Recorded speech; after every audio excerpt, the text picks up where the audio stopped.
Each day decisions are made, either by us or others, which have some effect on our lives. For most people, these decisions have little or no impact on the daily course of events. But occasionally, the decisions we make or that others make for us can have a profound effect, altering our lives in significant ways. And in the case of our family history, we know that critical decisions were made that had life-altering impact on both my mother and father. And the last time we met here, I related the story of Mom's history, living a satisfactory life in Smyrna, happy in her role as a teacher at the American College, part of a loving family consisting of a sister and two brothers. Her mother and dad had passed away, and her older sister, who was a nurse, had died of TB. But she was part of a loving family, as I said, a sister, and she had two younger brothers. And then suddenly her whole world collapsed. Halfway around the world, shorn of friends, family, because there was a decision of one man to resist the plans of the victorious Allies and create the state of Turkey without the elements of the Christians, Armenians, and Greeks. And remember how she ended up at Oberlin College and arrived there one late afternoon and sitting there in her dormitory room, and her whole life just suddenly changed within a matter of a few weeks. And then there's the story of Papa. And he made two critical decisions that brought about two profound changes in his life. But first, his life was upended by a decision over which he had no control. And that was the deportations from the Armenian towns and villages of tens of thousands of people into the deserts of Syria. And that was in 1915. And this resulted in the deaths of countless numbers under the cruelest of circumstances. In Pop's case, fate intervened to provide some relief. Many of the major caravans of the deportation went through the city of Aleppo, and you've got a map there. You might just get some idea. You can see there's five items on this map of Turkey. And if you look up, you can see Hajin. Do you see that top? There's Adana down on the Mediterranean. But if you just go up, there's the town of Sis and then Hajin. And the road from Hajin down toward Adana, and then you could see Aleppo. And this was a major staging station. A lot of the Armenian people were sent down through Aleppo, and then the Ottoman or Turkish authorities then sent them out down into the deserts of Syria. And in Pop's case, they were sent to Al-Raqqa or Ar-Raqqa. Many others were sent further down. Let's see, Pop's family ended up at Al-Raqqa, and then, but other caravans going through Al-Raqqa, they were sent on down to, and you can see the bottom there, Deir Zwar, on the Euphrates River. And the things that happened to the people that went down there, they didn't survive. There are a lot of reasons for it, but it was further down into the deserts. So how many died on the road, on the roadways and in these caravans? And the authorities there were absolutely far more brutal. And there were very few people that got down that far and actually survived these deportations. But Al Raqqa was different. The journey for Pop and his family terminated at Raqqa, and here the authorities and the Arab population, which is what the town basically consisted of before the Armenians arrived, was far more tolerant to the Armenians, even though race, custom, language, and religion separated the two people. However, there were certain social and economic factors that actually brought the two groups together in reasonable harmony. The skills of many of the Armenian craftsmen brought welcome improvements to the town's infrastructure, and evidently a fairly large number of Armenians arrived at Raqqa in spite of the attacks by robbers and marauders during their journey. They were still able to hide their wealth in the form of gold coins, jewelry, and other valuables. And in addition, once these people settled there in Raqqa, Armenian relatives who lived abroad and those Armenians living in the Ottoman Empire who are not affected by the deportations, like, for example, in Smyrna, in Constantinople, the Armenian populations were not deported there. They knew or heard what was going on in the interior, but they themselves weren't impacted. Many of these people sent money to the people in Raqqa, to the Armenians, through the local post office and the agricultural bank. And much of this money went into the pockets of the Arab businessmen and property owners selling various goods and services, renting out rooms, apartments, houses, so many of these Armenians could settle in these areas. And by the way, that sending money, Pop's wife's sister, Marie Banker, she wrote the Beloved Armenia, and in the book she mentions, when she talks about the chapter as she titled The Family Tragedy, she says that she did send occasional financial help to them, but not sure it would actually get them if she sent it in like coins and things. She put gold coins into fruit, into figs, and hid them in the figs. And with the admonition, when the package arrived, the message to them is, don't pass this fruit out to your friends. So how much help they got, we don't know. But evidently there was quite a bit of sustenance sent to these people, and they existed. They existed, unlike some of the other caravans where hardly anybody did survive. So this is the place where Pop, his wife, and 3 boys lived from 1915 to the end of 1918. What we don't have is, I haven't uncovered specific, what did he do there? For example, did he administer to his flock that were there from Hajin? And there were deportees from Hajin that ended up at Raqqa.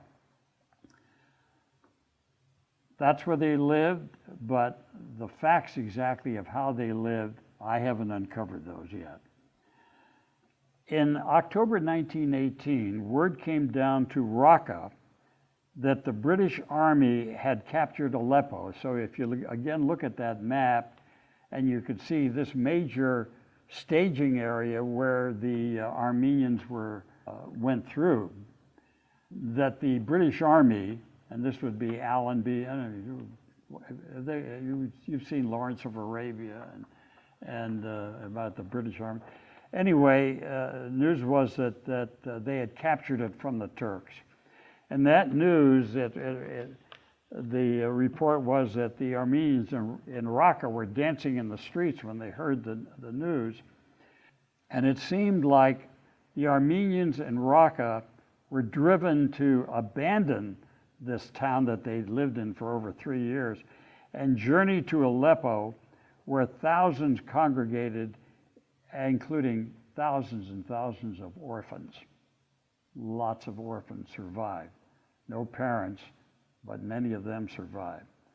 And fortunately, at Aleppo, there was a presence of the American Red Cross, and there was an organization, the Armenian Association of Benevolence, and they were present to render what aid they could. Now, many of the people now congregating in Aleppo believed it was a miracle that they had survived, and surprisingly, the vast majority seemed solely focused on one thing: to return to the homes from which they had been cruelly driven out several years before. And this fact was the basis of the question I wanted to ask my dad, but never did. Pop, given the cruelty inflicted on you, why did you want to go back? Of course, the question should have been asked to the thousands of Hajin survivors and to the countless survivors from all the other towns. Why were they so determined to return home? What drove them to this decision? This was a question I should have posed to my father, but sadly never did. Why did they decide to go back? I thought, well, we can speculate on a lot of things. First of all, there was much to encourage them to go back home. The Ottoman Empire was finished. You know, that was the official end of this huge empire that had lasted for 4 or 5 centuries over much of what we know of as the Middle East, of the Balkans. The army had been defeated. The authority of the Turks over the Armenian people had certainly been minimized, especially with the presence of British, French, and Italian military occupying lands that had historically an Armenian presence. And added to this, and we've talked about this in other talks I've given, were discussions of a new independent Armenian homeland. So you ask, well, were those the ingredients that everybody was anxious to go home? Well, after many years of speculation, sometimes these questions you keep asking, eventually you start suddenly, something pops open and you start thinking, wait a minute here. And after years of speculation, I realized I was not analyzing the question with a true historian's perspective. This land, you have to think now about this, this land was a land that they loved. It had been the home of the Armenian people not just for centuries, but for several millennia. We're talking thousands of years, long before the life of Christ. Thousands of years. Lands of their forebears, their ancestors, no matter what alien power ruled over them, as the Turks had for so many years, so many centuries.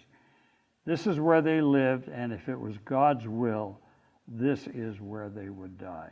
And I'm convinced it was this magnetic feeling that pulled them back home. It was interesting. There didn't seem to be any question. They were not going to stay down in the deserts. They were not going to live in an alien place. When the Ottomans were defeated, there was only one thing that was driving them, and that was to go back home, go back to the mountains. By the way, there was a picture. You think about Armenia. I'm just going to pass this around. Let's take a quick look at it. I mean, we're talking about some beautiful geography here. These people living in these mountains for so many centuries. You can understand that this is a place they had to go back to. So back they went, there was the population of Hajin before the deportations were in excess of 25,000. The people that came back numbered about 10,000. Most of those people, it's not, well, most of them survived, but there were 15,000 who decided to go someplace else. That didn't happen. This is probably the bulk of these people died during the deportations. The city that they found was in considerable ruin and ashes, ravaged by fire. There were 3 apostolic churches in Hajin. There were 2 Protestant churches. They built, the first one was built in sometime in the 1860s. And then they built a second Protestant church. They were through the influence of the evangelical missionaries there. Pop was the last pastor of the first Protestant church there. Anyway, in spite of all the demolitions and the men, women, young people, they devoted themselves to rebuilding the town. Around July of 1919, this would be roughly 6 months after most of them returned, there were beginning reports of irregular Turkish troops surrounding the town. Sometime around this, right around this time, there were some British and French military that had paid a visit to Hajin. And during that visit, they were talking about some of these sinister things going on. In the discussions, it came out, both the British and the French said, and again, if you look at that map, they said, well, we're not really responsible, essentially, for the safety of Hajin. They are, you could see Adana down there in the Mediterranean, and then if you go up north, Sis was another town, very heavily Armenian. And they said their responsibility for the occupation didn't really go past Sis. Well, it came as a total shock to the Armenians. They were under the impression that I mean, basically this area was under the control of the French, and they just assumed that Hajin was part of that protectorate. And they were absolutely thunderstruck when they found out that, well, no, we're not really responsible for you. Now into 1920, by February, there were serious warnings that Turkish brigands were preparing to lay siege to Hajin. And then, now we get into aspects of our family.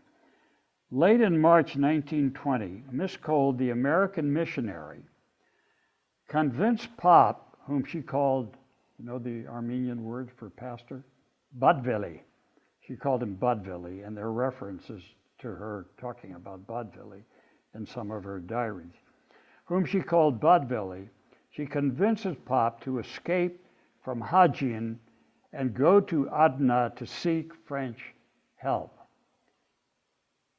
The little I heard about this is that supposedly he did not go by himself, and he waited till nightfall, and then either there was 1 or 2 others with him on horseback. And I remember, Pop never talked about this stuff, but I remember Mom saying, yes, and he recounted to me that he said as they escaped in the dead of night, but there was an awareness by the Turks, and that actually the bullets were flying over their shoulders as they made it, but it was one of those iffy things. We know also that Pop's wife was not in favor of him leaving, of leaving them by their own. And it was Miss Cole said, but I'll bring them onto the missionary compound, American flag flying, they'll be safe there. And it was that promise that the missionaries made to take Pop's family into the compound that got the reason that Pop decided finally to leave them. And I'm thinking, your great-grandfather, my dad, spoke quite a few languages, and French being one of them, and he was going to contact the French authorities. It could be one reason, and I'm just guessing. It could have been one reason that the missionaries singled Pop out and said, you've got to go down there and talk to these people to help relieve the town. By the way, the compound that we're talking about, until I saw some pictures, and maybe some of you are aware of it, I didn't realize that the missionary compound, which included several buildings, I always thought it was kind of right in the middle of Hajin. It wasn't.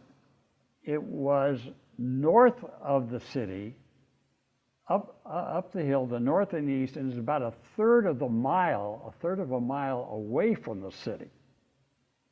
Okay, so I sort of keep that perspective in mind. Let's see. Okay, so this was late. I don't have the exact date, but this is when Pop left Hajin.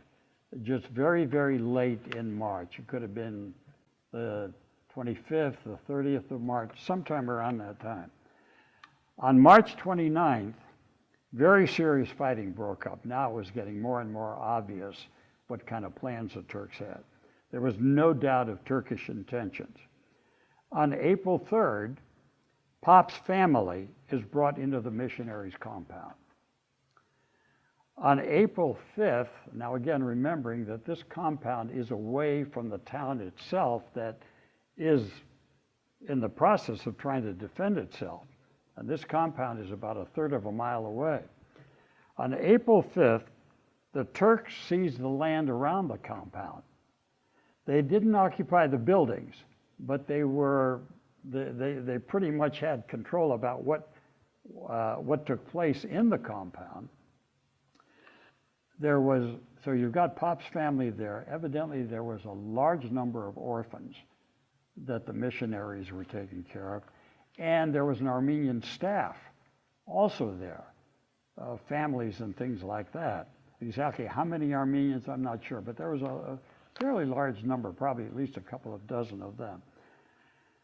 So the Turks have the land around it, but you have all these Armenians along with the missionaries, and there were 7 missionaries there at this time, as Cold and the rest of them. Well, one of the problems was that the Armenians in Hajin, seeing these Turks occupying the land, they started to try to dislodge them, and they're firing at them. Unfortunately, the bullets were also coming into the compound and endangering the missionaries and the Armenians there. So that was April 5th, and then about a month later, in June, the Armenians from the town suddenly, this was 3 a.m. in the morning, the Armenians left the town and raced up the hill to the compound and drove the occupying troops. There couldn't have been a heavy presence of them, but they drove the Turks off. They entered the compound. They knew that they couldn't hold the position indefinitely, and they started to insist that the Armenians leave and come into the town because they could be better protected there. I read the word was used. A lot of orphans there, and some of the reports said they actually forcibly forced the children to leave. They had to get down into town for their safety. Evidently, and they wanted all the other Armenians, the adults, including Pop's family, they were telling them to leave also. Evidently, Pop's wife thought she was safer with the Americans, but the Americans, knowing or seeing what was happening, basically told the Armenians there, we can't guarantee your safety. We can't guarantee your safety. And so reluctantly, the Armenian people and all the Armenians left. And by leaving, of course, we know their fate was sealed. The day after the Armenians left, on June 10th, you can't get in and out of this town any longer. So you're talking about weaponry to defend them and food. So they carried off whatever provisions they could. On June 13th, 3 days later, the Turks rallied, poured back, and this time into the compound, began looting whatever was left. They told the Americans they had 1 hour to leave. They had 1 hour, and for the next 2 days, they stayed under the control of the Turks, and then they were given safe passage out of one of the roads, and that departure was actually closed, the last road into Hajin, and that took place on June 13th. From June 13th, a number of months, the Hajin withstood the Turkish siege. There were constant rumors of Armenian volunteers coming to relieve the town, and nothing came of it. They were running out of ammunition, and they were starving. They were starving. At dawn on October 15th, there was intense shelling by the Turks from all sides of the town. Houses, churches collapsed. Many people were killed. Panic was overwhelming. The Turks entered, slaughtering the population, burning their houses, and out of some 10,000 people, very, very few escaped. Very few, a few hundred did escape. So the dreams of the people of Hajin lay in ashes. They had made a fateful decision to return to their homes after their exile, and by doing so, gave up their lives. And Pop, earlier, late in March of that year, and he made the fateful decision to leave Hajin, leave his family, and seek help from the French authorities. God granted him many more years of life to spread the word of the gospel and salvation to mankind. The amazing thing about Pop, that a crushing blow like that, and he was more committed to Christ. You had never seen a man so devout. His family was with Christ. His family was heaven, and it didn't deter him. These are horrible things when you think of what happened to the people in Hajin. Evidently, and we think that this is probably how Pop's family died. When the Turks controlled the town, they forced people into the church and just burned the church down. Aunt Marie, where she found this out, I don't know. She said before they forced the people in the church, she said they drenched them with kerosene and then forced them into the churches and set the church on fire. It's interesting. Now, again, the man that's orchestrating all of this is Mustafa Kemal, Ataturk. He was the one that was not going to go along with the thoughts of this independent Armenian nation. He decided the only way we're going to stop that is we have to get rid of the Armenians. In Hajin and in other places, you could force them into their churches and burn them alive. But I was interested when we talked about Smyrna, a city of thousands and thousands and thousands of Greeks and Armenians. You couldn't quite figure out, I guess, how to force thousands into churches and burn them, especially with Smyrna being one of the major cities of the world. It was the biggest port in the Ottoman Empire, and very cleverly he figured, well, we can't force them into churches and burn the churches, Well, I know what to do. We'll burn their houses down, force them to the sea, and we get rid of them either if Allied ships come to take them off or they jump into the bay and drown. He was a very, very clever man. One of the difficulties, of course, in going to Turkey, and your dad has been with us once, and we've been back, and every place you go, Mustafa Kemal is revered. I mean, if you don't know the history of what this man did, he saved the Turks and the Turkish nation, but of course he destroyed the Armenians and got rid of the Greeks. So he's revered, and in 1934, the Turkish parliament anointed him with the name Ataturk, which meant the father of the Turks. So when you're in Turkey, you see this man, he's revered, and you think about the absolute horrible things that he did. So that's, oh, by the way, here is, you can just, I have just a copy of this. But this is on November 2nd. This was a report that came from that was printed in the New York Times.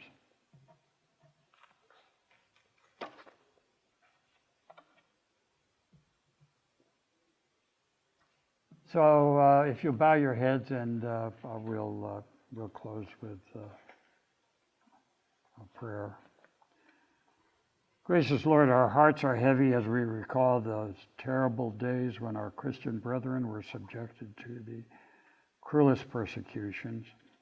Our sadness is tempered, however, by the courage and steadfastness demonstrated by them in their darkest hour, embracing to the end thy abiding love, and through it the attainment of their ultimate salvation. Today, Lord, we learn of Christians in far-off places suffering the same cruel persecutions as our ancestors. Give them the courage to face their adversity as we pray that men and women of good will rally to their protection and safety. The scriptures tell us that blessed is a man that endureth persecution, for when he is true to you, he shall receive the crown of life. May it ever be so. Father, may we in our thoughts and deeds be worthy of the countless multitudes who over the centuries have suffered martyrdom rather than renounce our belief in you. May we be true to ourselves and true to you as we walk life's path, finally coming to that day when we feel thy embrace and enter the door to our final home. Amen. We'll close with the 23rd Psalm.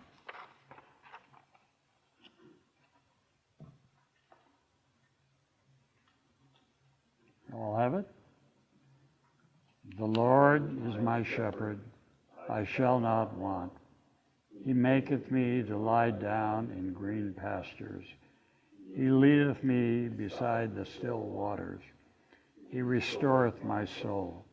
He leadeth me in the paths of righteousness for his name's sake. Yea, though I walk through the valley of the shadow of death, I will fear no evil, for thou art with me. Thy rod and thy staff, they comfort me. Thou preparest a table before me in the presence of mine enemies. Thou anointest my head with oil, my cup runneth over. Surely goodness and mercy shall follow me all the days of my life, and I will dwell in the house of the Lord forever. Thank you.